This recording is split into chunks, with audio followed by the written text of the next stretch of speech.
कारणोंसर प्रधानमंत्री जी हमारे बीच में उपस्थित नहीं हो रहे हैं, लेकिन प्रधानमंत्री जी ने कहा है कि फिर से ये कार्यक्रम हम कैंसिल नहीं कर रहे हैं, ये कार्यक्रम को हम पोस्टपोन कर रहे हैं और फिर आने वाले दिनों में प्रधानमंत्री जी ने इच्छा रखी है कि आप सबके बीच में वो अवश्य आएंगे।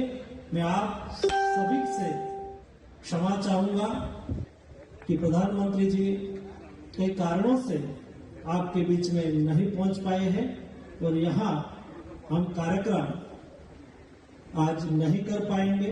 आप सबके बीच में मैं फिर से एक बार रिग्रेट करता हूँ और कार्यक्रम खत्म करता हूँ। फिरोजपुर में पीएम की सभा को पोस्टपोन करने की जानकारी देते आपने स्वास्थ्य मंत्री मनसुख मांडविया को सुना। प्रधानमंत्री को फिरोजपुर में कई योजनाओं के शिलान्यास के साथ कृषि कानूनों को रद्द करने के बाद पहली बार एक बड़ी जनसभा को पंजाब में संबोधित करना था। प्रधानमंत्री को सुरक्षा कारणों से बिना रैली और विकास योजनाओं का शिलान्यास किए लौटना पड़ता है। कांग्रेस के तमाम नेता इसे फिरोजपुर में प्रधानमंत्री की रैली में भीड़ न जुटने पर बीजेपी का बहाना बताते हैं। जैसे यूथ कांग्रेस के राष्ट्रीय अध्यक्ष बीवी श्रीनिवास ने सिक्योरिटी लैब्स पर तंज कसते हुए खाली कुर्सियां दिखाई और एक ट्वीट में लिखा, हाउस द जोश मोदी जी। इस घटनाक्रम के दौरान कांग्रेस के युवा नेतृत्व ने जोश का उत्सव का इजहार किया। किस बात का उत्सव है उनका? किस बात का जोश है कि देश के प्रधानमंत्री को मौत की कगार पर ले गए थे। मुझे आक्रोश इस बात का है कि जब सुरक्षा कर्मियों ने पंजाब सरकार से उस समय संपर्क साधने की कोशिश की तो मुख्यमंत्री के दफ्तर से किसी ने भी संवाद नहीं किया। असल में क्या था कि बीजेपी से लोग इकट्ठे नहीं हुए थे और वहां पे फ्लॉप शो था। फ्लॉप शो में कोई जाना नहीं चाह रहा था और प्रधानमंत्री जी को पता चला कि वहां बंदे नहीं इकट्ठे हुए, प्रधानमंत्री जी वापस चले गए और ठीकरा पंजाब सरकार के सर पे फोड़ रहे हैं। वो फ्लॉप शो में नहीं गए, बीजेपी से बंदे इकट्ठे हुए ही नहीं, उनका फ्लॉप शो था, वहां लोग इकट्ठे ही नहीं हुए उनसे हुए, तो हम क्या करें इसमें? हमारा दोष है क्या? हमने इकट्ठे करने थे बंदे? ये बीजेपी की रैली थी, बीजेपी के सवाल करें, वो हमसे सवाल करने का अधिकार नहीं है। पहली बात यह जरूरी है कि प्रधानमंत्री किसी दल नहीं देश के होते हैं, इसलिए सुरक्षा पर सियासत किसी भी तरफ से नहीं होनी चाहिए। प्रधानमंत्री देश में सबसे सुरक्षित व्यक्ति है। पीएम का काफिला गुजरता है तो कैसे संबंधित राज्य में सुरक्षा घेरा रहता है, इसे कई राज्यों में प्रधानमंत्री के काफिले की तस्वीरों के साथ समझ लीजिए। जब पीएम दिल्ली या अन्य किसी राज्य में कहीं जाते हैं तो सुरक्षा कारणों से उनका रूट करीब 7 घंटे पहले तय किया जाता है। पीएम के रूट के साथ वैकल्पिक मार्ग तय किए जाते हैं जिस पर पहले रिहर्सल होता है। जिस रास्ते से प्रधानमंत्री गुजरते हैं वहाँ इतनी दूरी पर पुलिस का जवान तैनात होता है कि एक पुलिसकर्मी दूसरे को देख सके, आवाज दे सके। पीएम का काफिला गुजरने से पहले एक तय समय पर रूट पर आम आवाजाही रोक दी जाती है। जिस राज्य में पीएम जाते हैं वहाँ की पुलिस के पास पीएम की सुरक्षा का पहला घेरा होता है। संबंधित राज्य की पुलिस के जिम्मे ही रूट को क्लियर करना और सुरक्षित करना होता है।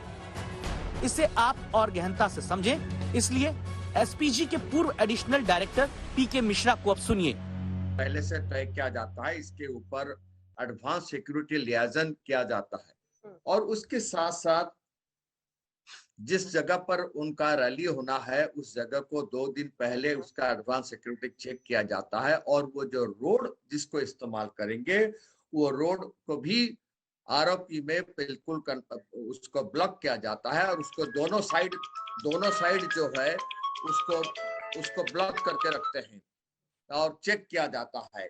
और ये चीज जो है सिक्योरिटी जो है एडवांस सिक्योरिटी लियाजन में एक टीम एसपीजी का पहले जाता है जो उस जगह पर जाता है और एक टीम प्रधानमंत्री के साथ चलता है और उसमें 3 टायर का सिक्योरिटी होता है।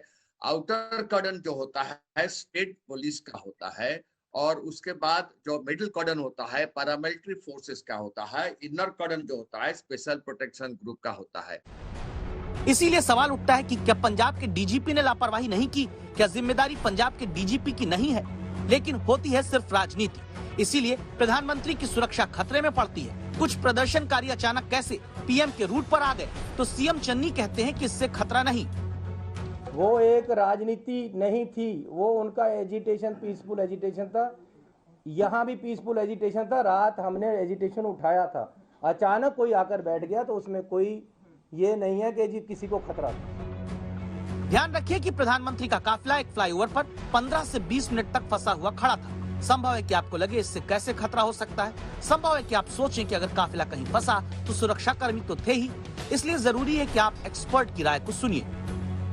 फ्लाईओवर के ऊपर 20 मिनट खड़ा रखना, मैं क्लियरली बता रहा हूँ, ये फ्लाईओवर के नीचे कुछ भी हादसा हो सकता है, क्योंकि हो सकता था फ्लाईओवर के नीचे कोई भी आईडी इम्प्रोवाइज एक्सप्लोसिव डिवाइसेस लग सकता था, जिसमें फ्लाईओवर उड़ भी जा सकता था। ये चीज बहुत हुआ है इस टाइप का केसेस, और ये हो भी सकता था। तो इस टाइप का इम्प्रम्पचू अगर कोई ब्लॉकेड आ जाता है, इसका इंफॉर्मेशन इंटेलिजेंस डीजी पुलिस के पास होना चाहिए था। प्रधानमंत्री की सुरक्षा में लगने वाली एसपीजी के ही पूर्व एडिशनल डायरेक्टर की इस बात को सुनने के बाद ये बात को जानना जरूरी है कि जहां 15 से 20 मिनट तक पीएम का काफिला असुरक्षित रूप से फंसा रहा, वहां से भारत पाकिस्तान का इंटरनेशनल बॉर्डर सिर्फ 30 किलोमीटर दूर है।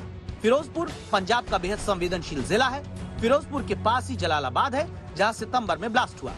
इसके बावजूद प्रधानमंत्री की सुरक्षा में खतरनाक रूप से लापरवाही उस पंजाब में बरती गई, जो राज्य लुधियाना और पठानकोट में हुए धमाकों के बाद हाई अलर्ट पर है।